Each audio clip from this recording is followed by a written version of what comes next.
Hello everyone, welcome to my channel.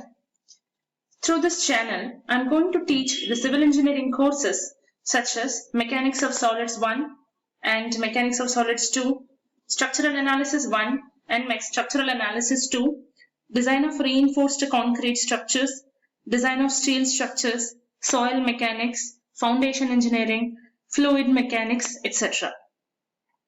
And also, we will discuss the civil engineering gate questions for each subjects in civil engineering.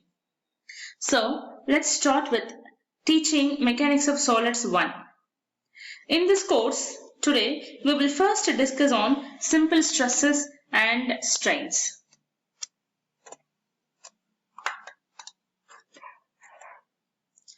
So, in order to discuss the simple stress and strain, let us consider a bar, which is acted upon by external load P on each side. So this bar having a cross section of square as shown above, as shown here. So after the application of load or during the application of load, the material tries to expand, or the external load tries to change the shape of or size of the material, right? So this change in shape or size of the material is called deformation. So by the application of the external load, deformation of the material will happen, right? So the original length of the material is L, and due to the application of this tensile force, there is the axial deformation happened, which is the change in length. So the length is extended by the amount del L. So now the total length of the material is L plus del L is the total length of the material. So this is the del L is the deformation which has happened because of the application of the external load. So from this discussion, we can define the term stress, right? So what is stress? So when a body is acted upon by some external load or force, it undergoes deformation. During deformation, the material of the body resists the deformation by offering some internal resistance against the deformation of the material. So when the influence of the load is taken over by the internal resistance, the body becomes stable. So this internal resistance offered by the body to meet with the load is called stress. So this stress can be considered as either total stress or unit stress.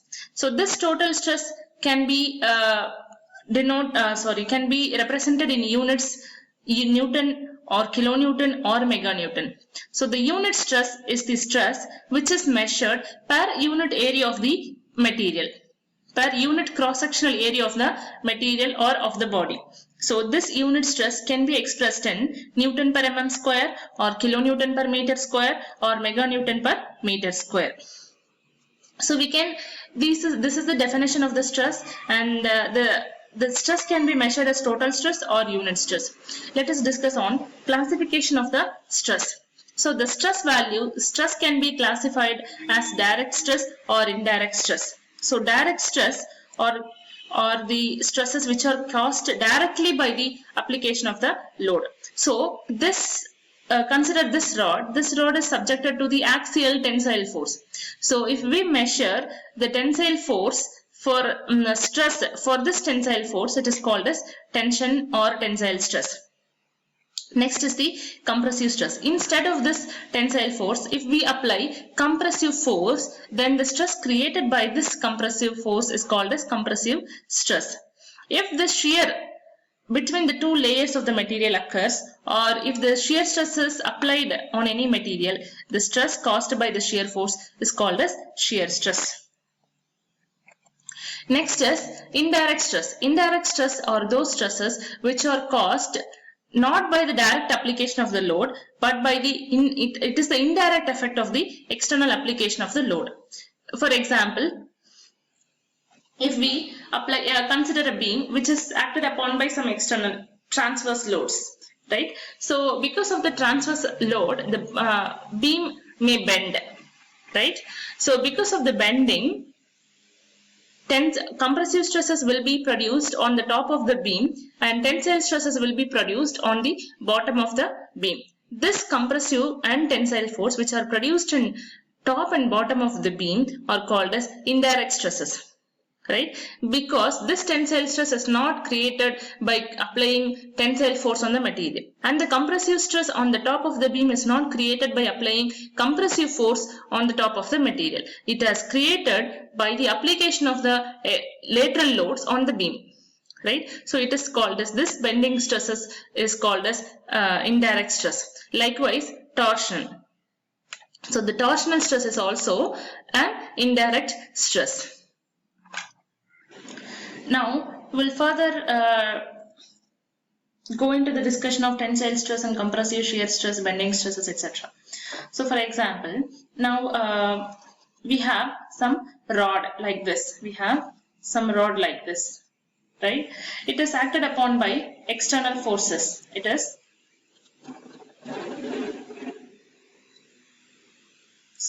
acted upon by some external forces P on either side. So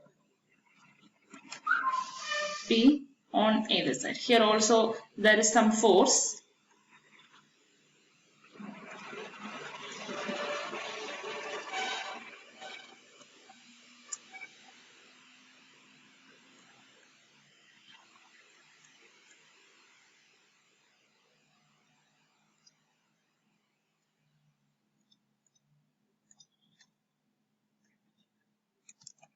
So this amount of the forces P here, right?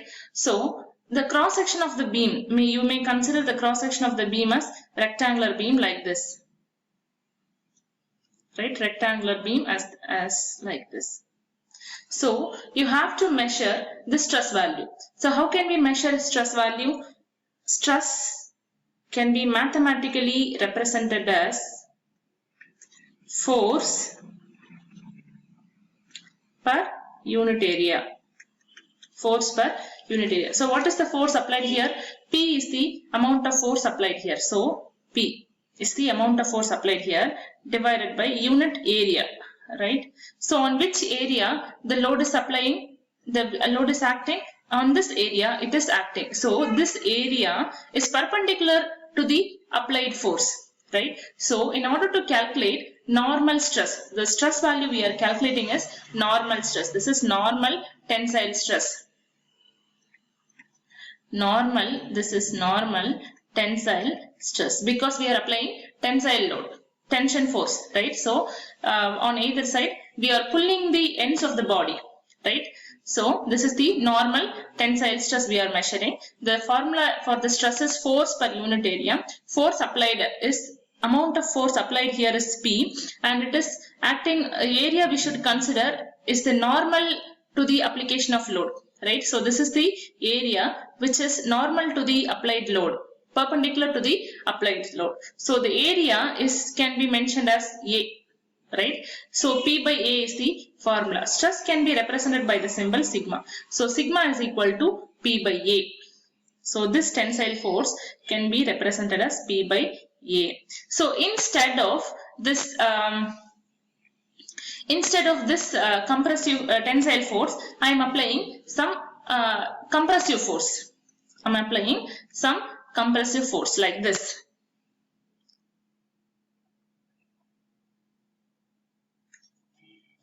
So this is the rod we should consider, right? This is the rod we should consider. Cross section of the rod is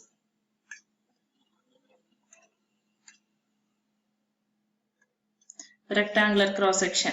So it has rectangular cross section like this, and it is acted upon by axial compressive forces P, right? In axis direction, it is acted upon by axial compressive forces P. So we should measure compressive force, right? We should measure the compressive. We should measure the compressive stress. How can we measure the compressive stress? Stress can be represented by the symbol, denoted by the symbol sigma, and the formula to measure the stress is force divided by area, right? Force divided by area. What is the force we are applying? P is the force we are applying, right? What is the area it is acted upon? it is the perpendicular area we should consider. So this is the area which is perpendicular to the applied force, and this is the area where the force is acting. So the area here, area of the cross section is A. So here formula is P by A, right? So because of this tensile load, what will happen? The length of the material may extend. If we consider the length of, because of this tensile force, the original length of the body is L. Due to the application of load, what might happen is that length of the material may get increased. So this change in length, we can name this change in length as del L, right? And at the same time, the lateral dimensions, which is this width and depth of the beam, might decrease. So due to this compressive load, what will happen to a material? Due to this compressive load, the length of the bar might reduce, right? The length of the rod might reduce. So this is the original length of the rod, right? So it has reduced to del minus L minus del L, because the reduced length is del L. Amount of length reduced is del L. So the final length after the deformation is L minus del L. So at the same time, right, during the reduction in the length of the material, length of the body, what happens to the other dimensions, which are breadth and depth? This breadth and depth might increase, right? So this is the deformation. What is deformation? First of all, we have to know. Deformation is the change in the dimension of the body or size of the body because of the externally applied load. If we consider this rod, which is subjected to this external tensile load P, what are the deformations might happen? Length of the rod might get increased, and at the same time, the length and the breadth, breadth and depth might get decreased.